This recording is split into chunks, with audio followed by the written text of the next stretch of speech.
Ben, merci de l'invitation. Alors, au début, j'étais déstabilisé par le thème du workshop. Je me dis, mais nous, qu'est-ce qu'on peut dire en babouinologie sur la créativité, l'imagination des primates? Comment arriver à recadrer ce que je fais dans cette thématique-là? Et en fait, ça a donné plein d'idées. J'ai réussi à avoir plein de passerelles en fait, vers cette question-là. Souvent, nous, les primatologues, on est briseurs de rêves. Quand on travaille sur les notions humaines, on a tendance, quand on veut faire du comparatif avec nous, souvent, on va pas utiliser du tout les mêmes termes. Et on ne s'est pas encore aventuré vers, ces termes-là. Et nous, on va parler plutôt en condition animale. C'est assez récent cette science. Hein. C'est une discipline qui explose. Là, en ce moment, on entend parler partout d'intelligence animale. On en parlait tout à l'heure, comment le dualisme cartésien est en train d'exploser. Donc ça y est, on va pouvoir en parler des états mentaux des animaux.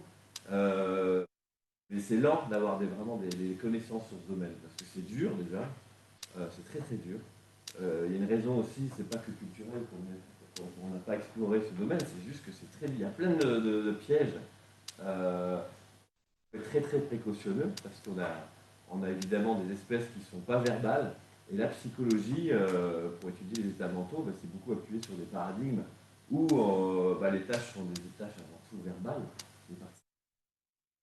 Après, on débriefe pour savoir quelle stratégie ils ont pu employer. Et on ne peut pas appliquer évidemment ces approches sur l'animal. Donc il faut. La source d'inspiration est venue surtout de la psychologie du développement, l'étude des bébés, des états mentaux des bébés, où là, ils vont utiliser des paradigmes assez ingénieux pour, à partir d'indices comportementaux, d'inférer ce qui se passe dans la tête. Et ça, je ne sais pas si vous avez entendu parler, par exemple, des paradigmes de succion non nutritive. Ça vous dit quelque chose, ça? Ou pas? Non, pas du tout. C'est génial. Il donne un bébé une fausse tétine qui est reliée à un capteur et il présente des scènes, des stimuli au bébé. Et selon l'intensité de la succion, ils vont voir si le bébé détecte un changement de règle ou pas dans les stimuli présentés, pour voir s'il est capable de maîtriser la règle associée au processus mental. En fait, les processus qu'on appelle la permanence de l'objet. C'est-à-dire que vous avez un objet comme ça, et puis le bébé, vous allez le faire disparaître comme ça. Donc il arrive à une vitesse constante, hop, il disparaît, et là la règle normale veut dire qu'il va ressortir à la vitesse. Voilà. Qu'est-ce qui se passe si d'un coup il rentre à une vitesse constante? Hop, et puis ça s'arrête, et puis il va ressortir de l'autre côté. Là, le bébé, il est censé augmenter sa succion. C'est comme ça qu'il arrive à détecter. Ah, le bébé est capable de faire la permanence de l'objet. Donc c'est le genre de paradigme que nous, c'est les vont utiliser pour essayer d'inférer ces compétences. Donc c'est dur. Même dans ce paradigme-là, il y a eu des critiques, il y a eu des choses, il y a plein de petits pièges comme ça. Au-delà des dangers toujours de l'anthropomorphisme, de projeter ce qu'on voit avec nos propres états. Et donc il faut toujours essayer de trouver des moyens, en tout cas des tâches, des belles tâches contrôle pour essayer d'écarter ce qu'on appelle les fameuses hypothèses parcimonieuses. Est-ce qu'on ne peut pas expliquer un comportement observé chez le primate par un mécanisme, une stratégie cognitive beaucoup plus simple que celle qu'on envisage tout de suite chez l'humain, c'est-à-dire la capacité cognitive de très haut niveau. C'est la grande difficulté. Et ce qui est intéressant, c'est que les travaux du coup en primatologie sur la cognition qui mettent vraiment cette exigence-là d'écarter tous les processus de bas niveau pour montrer des processus jusque-là documentés dans l'espèce humaine. Mais en fait, ça remet en question beaucoup de choses dans la psychologie du bébé aussi.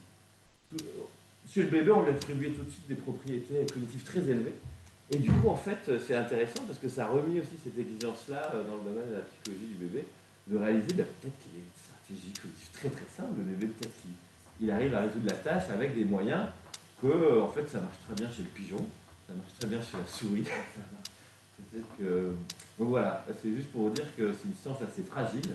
Je suis très méfiant des articles que vous lisez dans le domaine parce que peut-être dans 5 ans, 10 ans, ça va être démonté par une méthode. Je vous donne un exemple très simple. Hein. Comme ça, il y a quelques totems, on connaît bien en primato. Il y en a au moins 2 qu'on raconte à nos étudiants, de découverte, d'absence de découverte, qui persistent dans les bouquins scolaires et qui sont durs à déboulonner. Quoi. La première, c'était du miroir. C'est un test en psychologie pour tester chez les bébés quand est-ce que la confiance de soi émerge. Le fameux stage de Gallup. Présentez un miroir à un gamin et vous notez ses comportements. Si jamais il tape le miroir, c'est bon, a priori, il interagit comme si c'était une autre personne, quoi.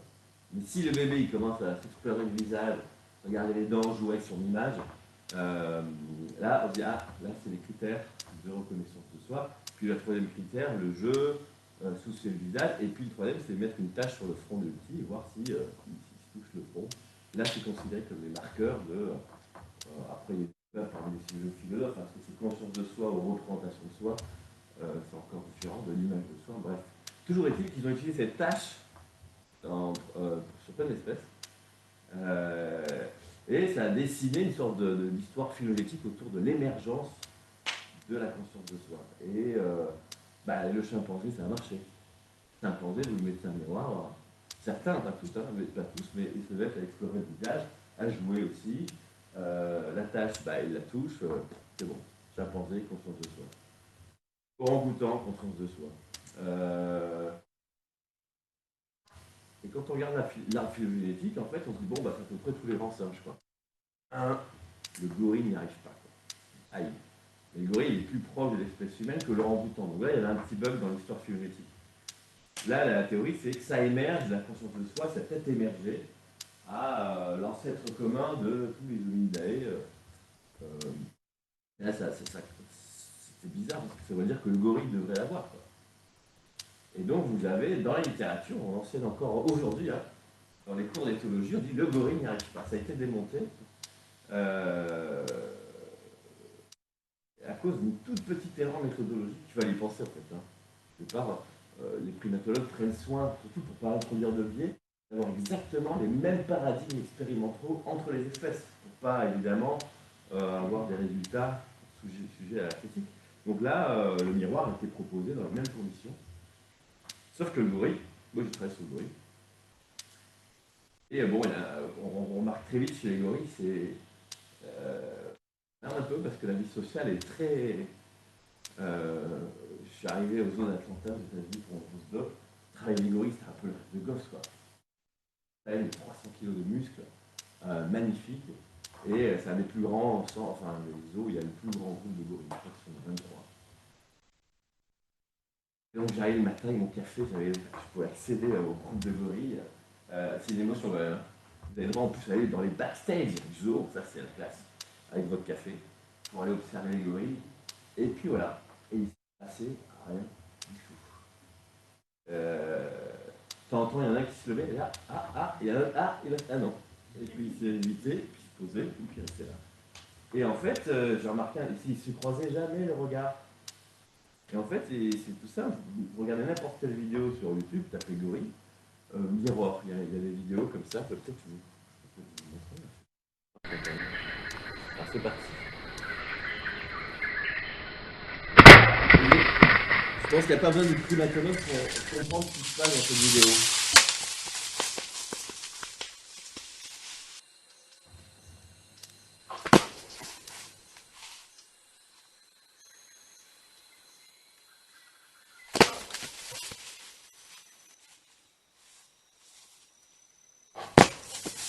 Ben voilà, vous avez compris qu'est-ce qui se passe. Il regarde jamais. Eh oui, vous tendez un miroir à un gorille, le premier truc qu'il fait, c'est qu'il baisse les yeux. Et on sait que les enfants, les bébés, pour pouvoir développer, comprendre que l'image projetée c'est soi-même, il faut d'expérience. Il faut quand même un peu d'apprentissage, quoi, pour qu'ils puissent capter. Et là, certains ont dit, mais attendez, l'apprentissage ne peut pas se faire là. Vous ne pouvez pas appliquer la tâche de Gallup designée pour les enfants aux gorilles, parce que c'est sûr que ça ne va pas marcher.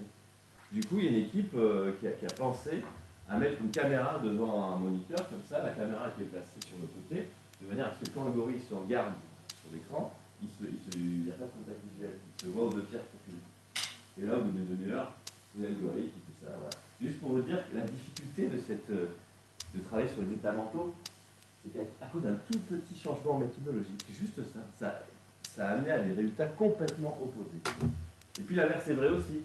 Vous pouvez proposer des travaux comparatifs, comme ça, des paradigmes expérimentaux, enfants et singes. vous allez avoir des résultats strictement identiques, pourtant la stratégie employée peut être complètement différente. Je vous donne un autre exemple emblématique. C'est bon, ça a marché. On a débranché, rebranché, débranché, rebranché, c'est finalement ça. Ouais. Et du coup, oui. Hop. Et ouais, super, merci. Là, c'était un test de catégorisation. Catégorisation, c'est la capacité qu'on a dans les stimuli qu'on perçoit ou qu'on se représente, à les mettre dans des catégories. Genre, verre, bouteille, on va les mettre dans la catégorie bouteille. Bâtiment, essayer de trouver des liens entre les objets pour pouvoir mieux y accéder. C'est un peu comme quand vous rangez votre maison, vous allez avoir a priori des emboîtements de rangement. Pour ça, derrière le troisième portefeuille, où il y a une arborescence, si vous voulez, mais c'est un peu pareil, on range un peu nos informations en arborescence. Et donc c'est un processus qui est cognitif, qui est assez important, notamment pour l'organisation du lexique dans un langage. Bref, c'est une propriété qui est étudiée. Pigeon catégorique. Là, ce qui est intéressant, ils ont essayé de voir si les animaux pouvaient faire la catégorisation conceptuelle, c'est-à-dire rassembler les objets non pas sur des critères morphologiques, de forme, de couleur, de texture, mais sur le concept qu'il y a derrière. Genre humain versus non humain. Et donc là, cette tâche-là consiste à juste trier les images. Dès qu'il y a un animal qui apparaît, catégorie humaine. Dès qu'il y a un animal qui apparaît, animal non humain, je veux dire,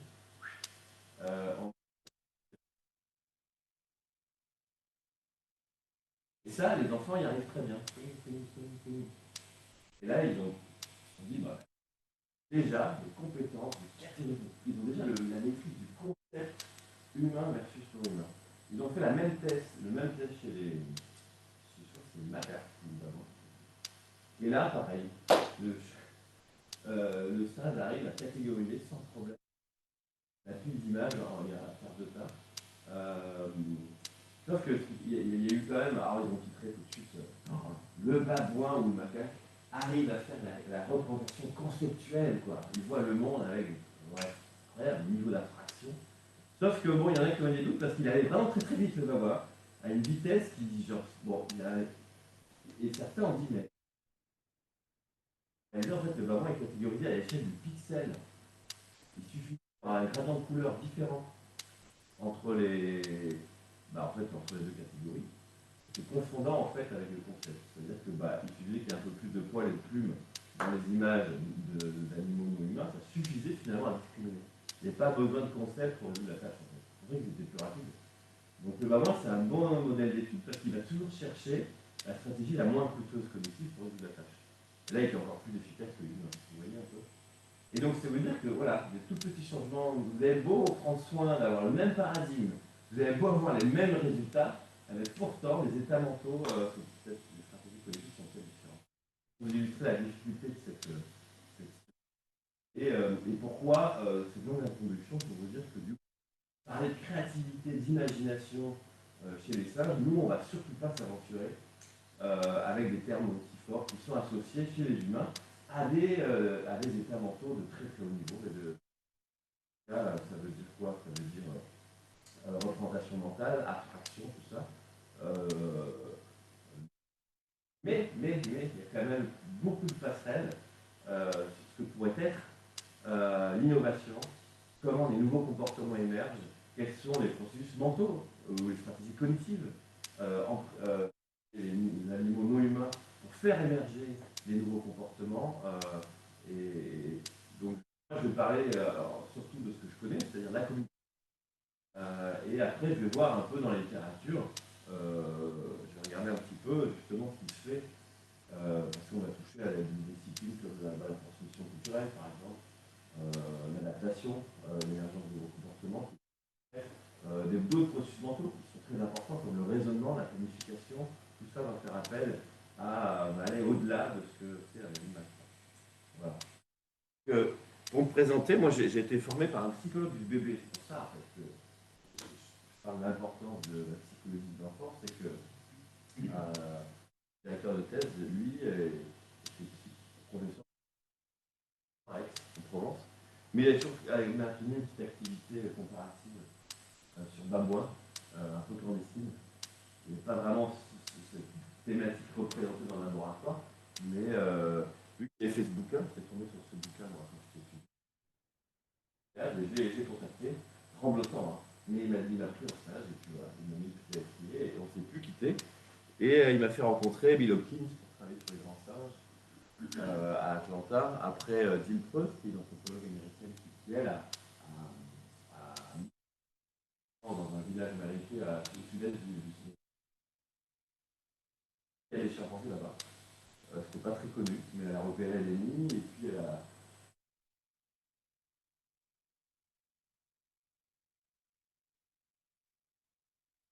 Et les chimpanzés cohabitent dans des espaces très très grands, des grands plateaux de savane. Donc c'est intéressant, donc, il y a une dizaine d'années, elle m'a autorisé à venir sur ce site. C'est émouvant. Aussi à notre rêve de gosse, vous rêvez tous de faire ça, en fait. On dit c'est d'aller sur le terrain, quoi, faire Djaboudal, quoi, plac, avec du sac à dos, partir. Et donc, je vous jure que c'est à la hauteur de l'idéalisation qu'on sent l'émotion. Et donc, ça a permis de relever aussi des données comportementales pour inférer aussi des états mentaux. Ça va être assez simple, hein, parce qu'on ne peut pas aller très loin, on n'a pas accès à l'individu. C'est ça le problème du terrain. On ne peut pas proposer des tâches expérimentales à des individus sauvages, on reste en retrait évidemment. Donc c'est là l'intérêt du laboratoire et de combiner les deux. Mais on peut même faire des choses par l'observation, on peut quand même faire des choses sur l'origine de la cognition. Et puis en 2014, je suis rentré au CNRS dans l'équipe créée, qui venait d'être créée quelques années auparavant par Joël Fagot, qui était aussi un étudiant de Jacques Vauclair, qui lui a vraiment développé, a permis de reconnaître la psychologie comparative, cette fois-ci avec une vraie équipe identifiée dans un laboratoire. Et là, ça a été super d'avoir, pour les étudiants, pour avoir une visibilité aussi à cette discipline. Donc c'est assez récent finalement d'avoir, et en plus cette équipe, elle s'est greffée dans un labo de psycho. Et donc c'était une victoire d'avoir une équipe dédiée spécialement dans un laboratoire de psychologie humaine, spécialement dédiée à la cognition animale, dans une approche comparée. Et donc, on bénéficie de cette dynamique-là en pouvant. Il y a un projet CNRS dans cette équipe-là. Alors lui, ce qu'il a fait, Joël, c'est incroyable. Il a mis en place une façon d'expérimenter sur l'animal vraiment intéressante où ce qu'il a fait, c'est de mettre, au lieu de prendre le singe comme ça se fait auparavant, et de l'amener en labo, il a fait l'inverse. Qu'est-ce qui se fait si jamais le labo au singe? Et là, je ne touche pas au groupe, le groupe social reste tel qu'il est. Je vais juste amener mes bécanes, mes petits bungalows avec des petits trous là, aux abords du parc, et les singes vont pouvoir rentrer et sortir quand ils veulent. Ça va être open access. Ils vont venir sur la base de la volontariat. Tu veux pas bosser, tu veux pas, tu veux bosser, tu veux. Et là, ça a été non seulement pour le bien-être animal et en avancée, mais aussi pour les chercheurs. Lui, il se retrouvait avec des données par jour. Parce que c'était beaucoup plus adapté au rythme des animaux. Parce qu'avant, qu'est-ce qu'il faisait? Capturer l'animal, il l'emmenait en laboratoire. Vu l'énergie déployée pour ça, on maximisait le temps en mettant l'animal devant une bécane pendant 1 heure. Et après, il était relâché, etc. Là, en fait, l'attention du singe, c'est quoi? C'est 2 minutes. Donc il va bosser 2 minutes, il va sortir. Ah, ça rentre, ça sort. Et mis bout à bout, en fait, je se retrouve avec des milliers de données par jour. C'était une productivité écrasante, ce qui fait que maintenant, ça a inspiré beaucoup de personnes.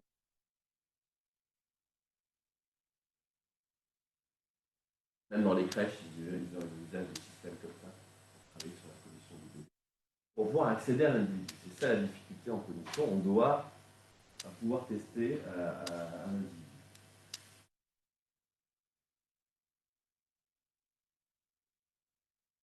Et donc, alors vous allez me dire, bon, moi je travaille spécifiquement sur les questions de langage. La grande question, je dis langage, c'est vraiment le terme qui est utilisé en psycho pour désigner le système linguistique humain. Parce que je dis ça, je précise maintenant, parce qu'ils se font engueuler par les étudiants, parce qu'ils me disent, mais non, il y a le langage des phoques, il y a le langage des dauphins, il y a le langage. Ce terme langage était un peu galvaudé, hein. où on utilise, même nous, des fois, pour vulgariser, on a tendance à aller vite en disant le langage de la nature. C'est une façon. En fait, pour être juste, il faudrait parler de système de communication de telle espèce. Même nous, des systèmes de communication, on en a plein, hein. Il n'y a pas que le langage. Donc il faut bien être sûr sur les mots. En fait, le mot langage est souvent utilisé à la place de système de communication pour désigner le reste. Là, quand je m'emploie le mot langage, c'est vraiment pour dire uniquement ce sous-système de communication des humains, parce que nous, on a plein, les odeurs, on a toute la communication non verbale, l'émotion, les cris, les pleurs, les rires. Ça, c'est la communication. Le langage, c'est bien particulier. Et il faut arriver à identifier ce que c'est. Et on n'est pas d'accord, évidemment, mais pour identifier ce que c'est. Mais en tout cas, ce qui est sûr, c'est qu'on est tous d'accord, ça c'est sûr, pour dire que le langage, c'est spécifique à l'espèce humaine. On n'a pas trouvé d'équivalent. Ça énerve beaucoup les étudiants. Moi aussi à l'époque. Hein. Quoi? Mais non. Et en fait, vous allez voir que quand même, les animaux ont des choses à nous dire. Pour étudier les origines du langage, on a besoin de l'animal. Je vais essayer de vous convaincre, ce qui n'est pas évident même dans notre équipe, hein, dans notre labo. Pourquoi travailler sur les origines d'une propriété que les animaux n'ont pas? C'est quand même bizarre. S'ils n'ont pas de langage, quel est l'intérêt de travailler sur des espèces qui n'ont pas de langage pour étudier l'origine? Au lieu juste de démontrer, de juste confirmer qu'ils n'ont pas. Quoi. Oui. Pour l'instant, c'est marrant de voir que singe, c'est l'anagramme des signes. Ah ouais, c'est vrai. Ah, c'est pas mal, ouais. Vous n'avez pas fait gaffe? Je travaille sur le signe, maintenant j'ai appris la langue des signes, c'est génial. Et on fait des comparatifs aussi, langue des signes. Mais ouais, bien vu. Et donc pour répondre à cette question, pour convaincre des collègues linguistes, anthropologues ou même philosophes, il a fallu batailler un peu pour dire mais ça dépend. On dit oui, vous avez raison, tout à fait. Et on a répondu ça dépend comment on définit le langage.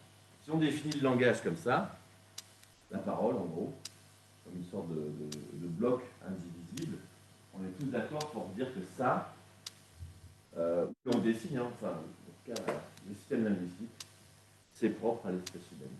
Et si on définit le langage comme ça, on est tous d'accord pour dire qu'on remonte ça à Homo sapiens. Donc là, l'animal non humain n'a rien à dire sur la question des origines. Apparu comme ça, ouf, un coup de baguette magique, enfant avec Homo sapiens, ou Néandertal, hein, il y a des débats pour savoir ce que Néandertal ou pas l'avait. Moi, c'est pas le mien, je n'ose pas me lancer là-dessus, je vais me faire engueuler. Mais, et nous, voilà, on se propose de définir le langage différemment. Donc, pour remettre l'animal dans le jeu, vous allez comprendre pourquoi. Imaginez qu'on voit le langage plutôt comme ça maintenant.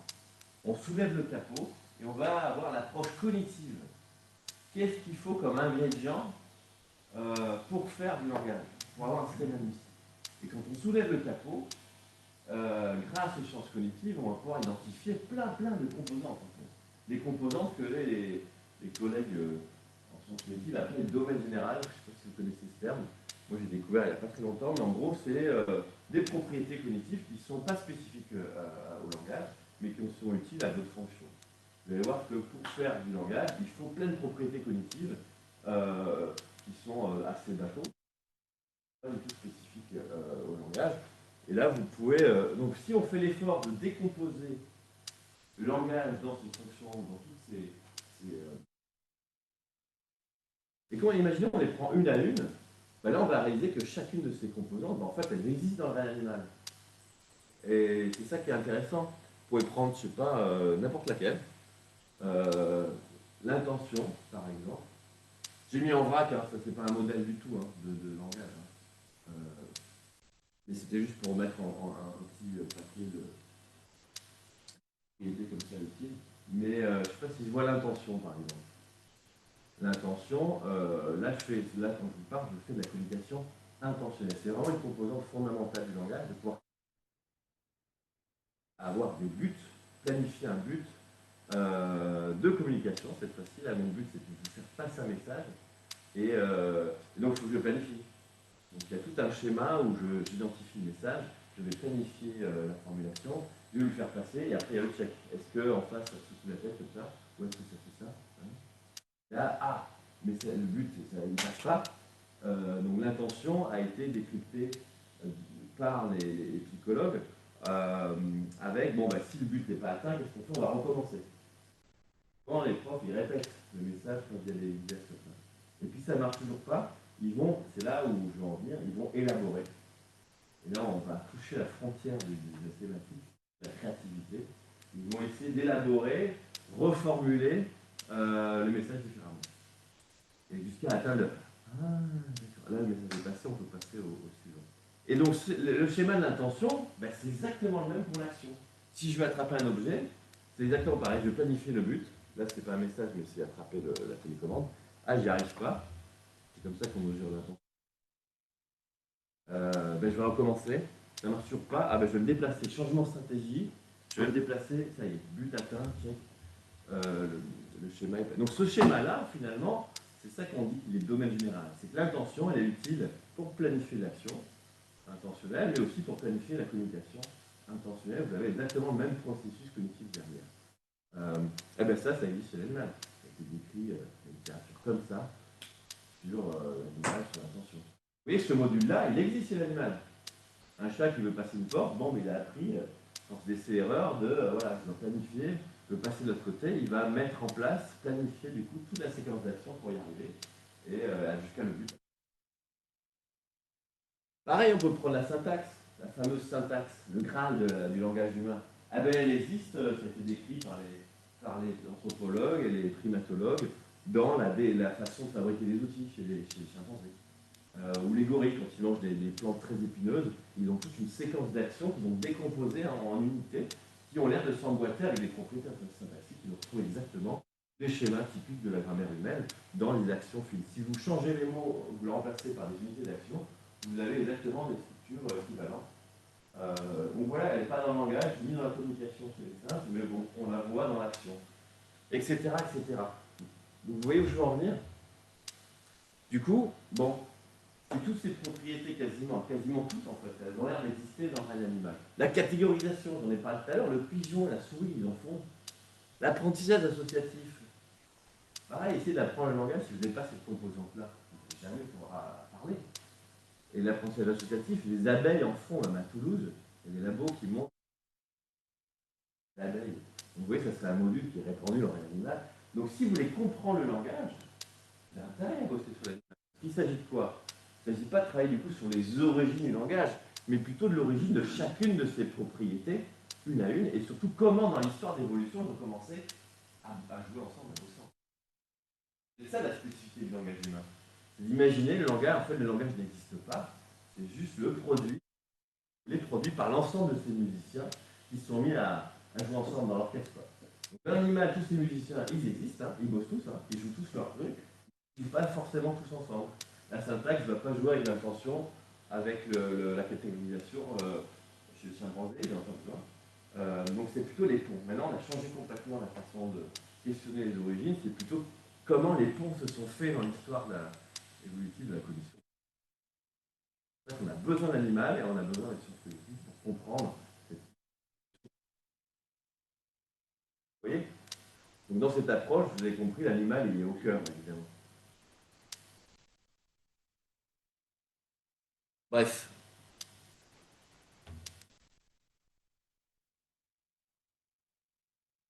Ouais. Donc nous, on a une approche comparative assez classique. Hein. On va comparer du coup les espèces entre elles. Donc imaginez qu'on détecte... Ah oui, c'est celle-là où je me suis engueulé par Brigitte, quand j'ai mis que 6 millions d'années. La fourchette. C'est des valeurs, faites pas attention. Les chiffres des ancêtres communs. Mais en tout cas, l'idée est la suivante, c'est quand vous comparez les espèces entre elles, imaginez que vous trouvez des points communs. Que voilà, entre chimpanzés, bonobos, humains, par exemple, mais pas que gorille, orang-outan, babouin, macaque. Donc on peut peut-être imaginer que cette propriété-là, commune, aurait émergé à partir d'ancêtres communs entre 9 et 6 millions d'années, par exemple. Okay, etc. Quoi. Donc en travaillant sur les espèces vivantes, ça nous permet de proposer ces hypothèses-là. On n'est pas à l'abri de convergence évolutive, hein, même qu'on trouve des continuités qui ont l'air évidentes, il n'est pas exclu qu'on y fasse des histoires. Là, on a besoin, mais je n'aurais pas le temps d'en parler, des neurosciences. Parce que les structures, pour faire des scénarios évolutifs et écarter l'idée de convergence, vous regardez les structures sous-jacentes. Vous regardez l'aile de l'oiseau, du pigeon, et l'aile de la mouche, vous verrez que la structure est très différente. Pourtant, les deux espèces volent, bon, elles n'ont pas hérité de la fonction du vol qui fait un peu partie de ça. Donc, mais par contre, pour regarder les structures de la cognition, c'est dommage parce que c'est à l'endroit le plus protégé d'un organisme, c'est le cerveau, quoi. Alors là, maintenant, on bénéficie de l'essor, de la démocratisation et la baisse des coûts pour nos petits labos de psycho de l'imagerie. L'imagerie et non la pouvoir faire du comparatif et pas forcément attendre la mort de l'animal pour pouvoir récupérer le cerveau. Non, on peut faire de l'IRM maintenant sur des primates vivants pour pouvoir comparer les structures sous-jacentes des comportements ou des...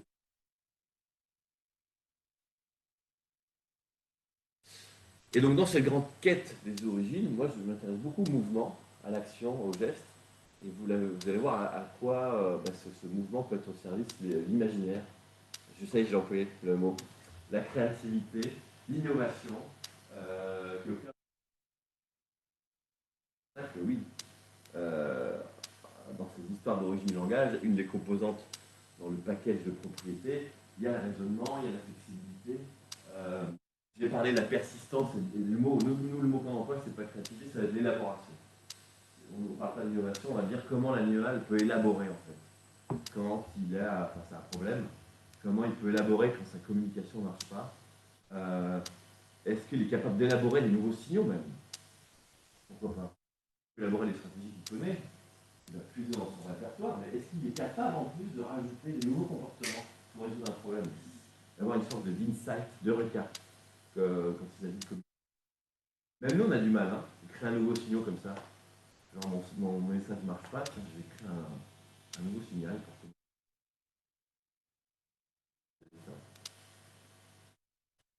Mais vous allez voir que le geste, voilà, c'est avec nous, c'est pas mal parce qu'on a l'impression qu'avec cette modalité-là,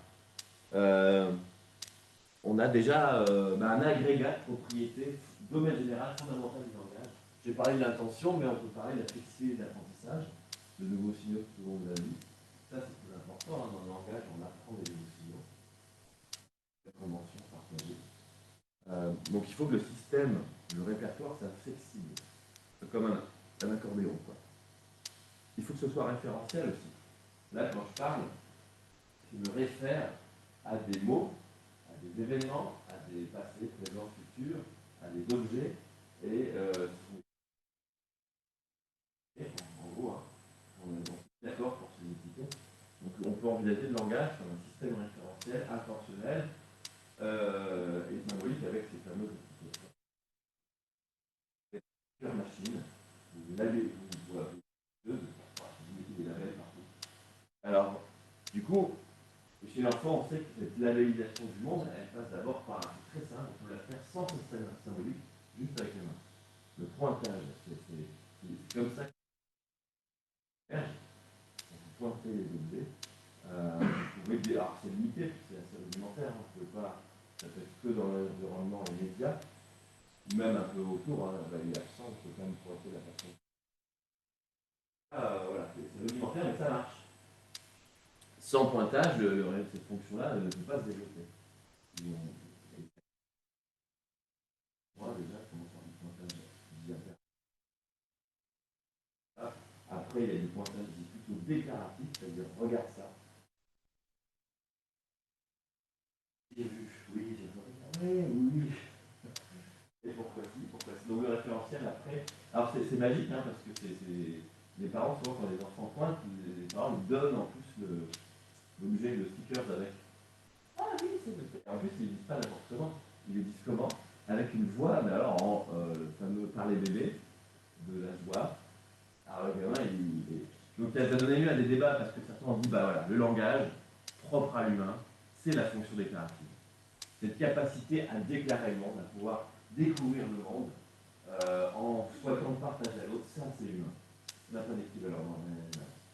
Je dis, regarde ci, regarde ça. Il m'est arrivé ça hier.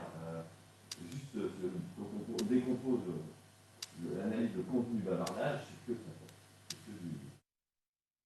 Chez les bébés, ça émerge plus tard que l'impératif, de se dit, bah ouais, on est assez loin des grands psychologues comparatifs, ça dit, déclarative, c'est vraiment la représentation de notre capacité même du bébé à considérer l'autre comme un agent pensant. Quelqu'un qui pense et qui peut partager des choses avec lui. C'est-à-dire qu'on imagine que l'autre a des états mentaux. Donc ça, c'est très précoce chez le bébé. Et c'est pour ça qu'on, voilà, parce que nous qui pouvons avoir le langage, on a ça. Sauf qu'il y a un autre qui s'appelle David Evans qui a dit non, non, moi je ne suis pas d'accord avec ça. David Evans lui dit non mais regardez comment les parents parlent à leur bébé, quoi. Quand ils commencent à pointer. Et comment vous entendez la voix? C'est oui, c'est bien, oui, c'est le micro, mais c'est super. Ah, mais vous voyez le visage du bébé à ce moment-là, j'ai vu, hein, le bébé de ah, quoi. Il a un grand sourire, il se met à pointer tout et n'importe quoi. Et les parents sont nomment obligés à chaque fois, là t'es mais oui, mais c'est super. Et lui, il a dit, c'est génial. Il a un shoot massif de joie autour de son. Il y a un auditoire qui le regarde, qui le sourit, parce qu'il a fait un truc. Mais moi, je voudrais appuyer sur le bouton. Comment on fait pour rebalancer cette explosion-là de ouais. Donc les jeunes, pour lui, disent mais non, les déclaratifs, les enfants, c'est renforcé à mort, on rigole quoi. Donc tout de suite, on attribue les états mentaux de très haut niveau. Lui, il dit non, non, moi je pense que c'est très bas niveau. Il a mesuré. Il a fait carrément l'expérience pour montrer ça. Parce qu'il a dit non, non, le déclaratif, c'est du renforcement. Après, la commission arrive, vous n'avez pas besoin de ça, d'attribuer les états mentaux, et lui-même, allons plus loin. Quand on parle, et ça indique le langage, il est là pour mettre à jour les états mentaux d'autrui. Vous allez manipuler finalement, et vous mettre à la place de l'autre. Mais quand vous décryptez vraiment les contenus des conversations, il y a très peu de prise en compte des connaissances. Et l'anecdote que vous connaissez, quelqu'un vous raconte une histoire, vous avez beau lui dire, oui, tu me l'as raconté. La personne, elle continue quand même, quoi. Elle va aller au bout de son histoire, parce que qu'est-ce qu'elle a envie quand elle parle? Le but de la communication, la plupart du temps, c'est de nous de revivre notre histoire, et pas forcément de la partager à quelqu'un qui ne le sait pas. Vous voyez? Donc certains s'interrogent même sur est-ce qu'on a besoin, dans le langage, dans nos conversations, de faire toujours. C'est très coûteux d'attribuer des mentaux. Ça paraît simple comme ça, mais en fait, c'est vraiment l'énergie. Est-ce qu'on a vraiment besoin de dépenser une énergie pareille pour communiquer, même de manière intentionnelle? Certains commencent à reconsidérer cette grande fonction déclarative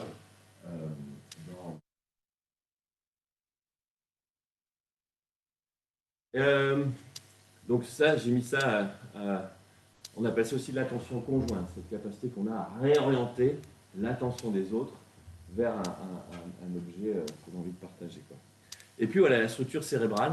Donc, je vous montre quelques vidéos, là c'est ce que j'ai pris au Sénégal, c'est juste une salutation pour vous montrer. L'attention c'est quoi? Vous avez un but, c'est de se dire bonjour, et vous allez voir, là ici ça se passe très bien. Vous avez deux chimpanzés qui se rencontrent. Combien de temps là? Je parle beaucoup. Okay. Chimpanzés se rencontrer, voilà, c'est ça.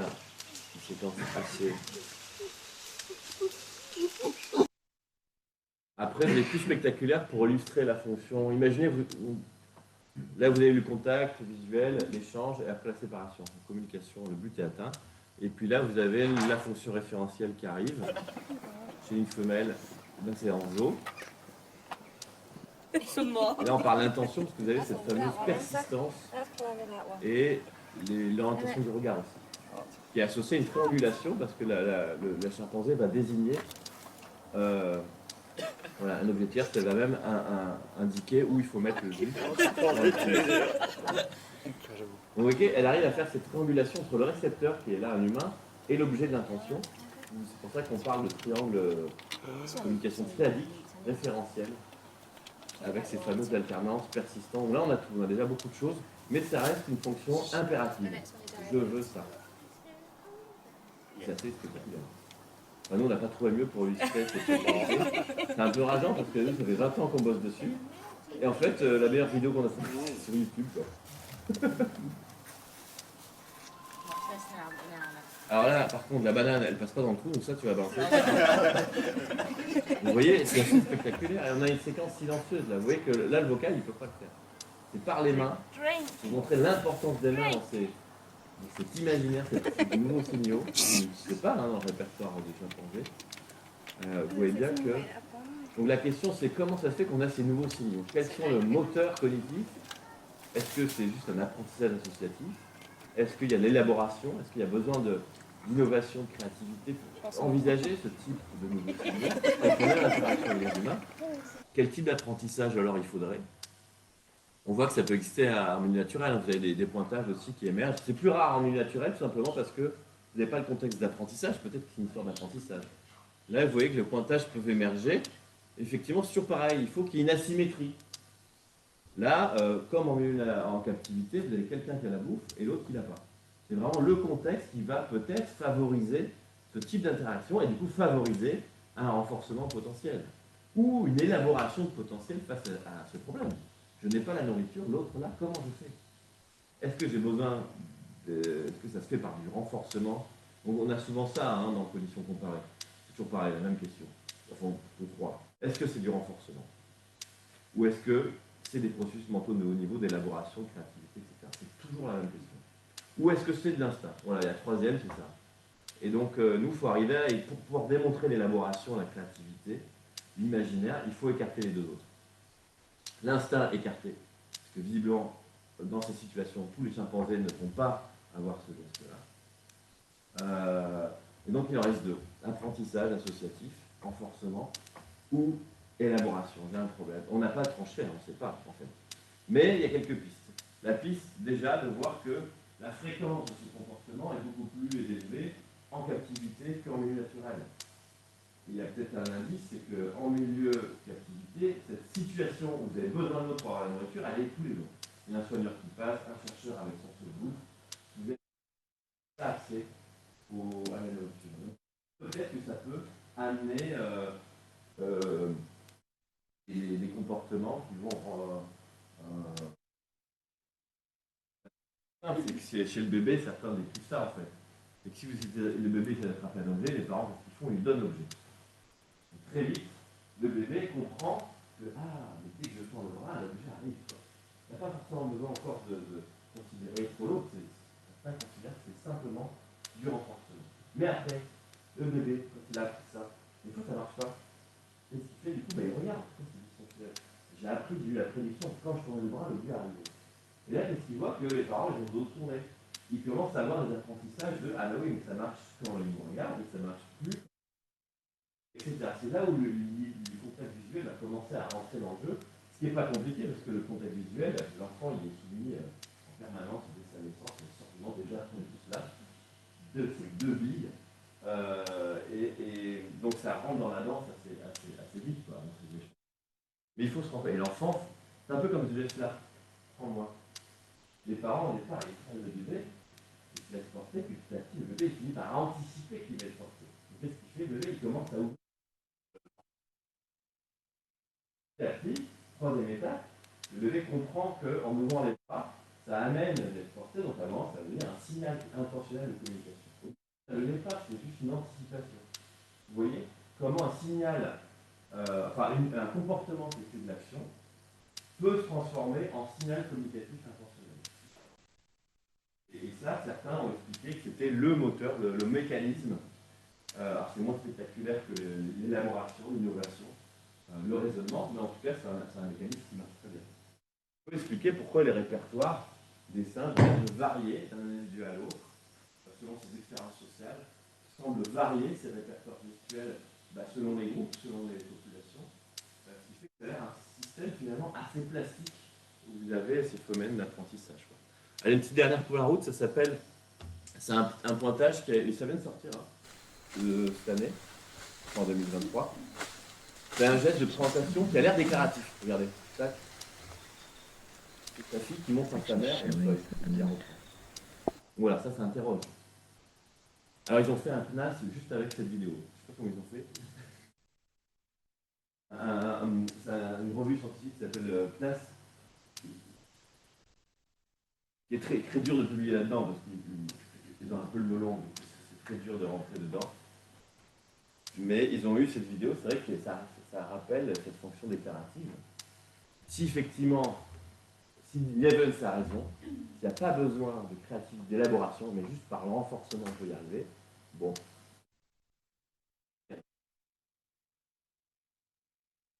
Là, je passe vite. Je voulais documenter un peu comment on travaille en éthologie pour arriver à documenter les répertoires gestuels. On l'a fait sur le babouin, mais je passe vite. On a juste documenté les variabilités de gestes. Là, c'en a un très connu aussi. Ça ressemble à beaucoup d'ailleurs à ce qu'on a vu chez le chimpanzé. Là, ça se passe en captivité à la station de primatologie de Rousset. Voilà, une femelle qui salue une autre. C'est un peu le même schéma avec la rencontre, le contact visuel, la main, etc. Et on essaie de documenter aussi cette variabilité-là. Bref. Donc là, c'est juste pour dire que ces répertoires ont l'air de changer le caractère flexible de ce système de communication. C'est très flexible. Et puis d'autres exemples emblématiques, c'est tous les travaux que vous avez certainement entendu parler dans l'histoire. Dans les années 60, ils ont commencé à apprendre la langue des signes à des grands singes, Washoe, Coco, Nim, Dantec, tous ces chimpanzés-là, ces grands singes. Donc là, c'est Gorille Coco. Vous montrer comment elle fonctionnait, Francine Patterson, pour lui apprendre.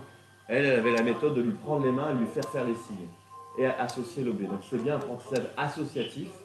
Le gorille ne fait pas l'effort d'élaboration. Vous avez des associations entre le signe, encore, manger,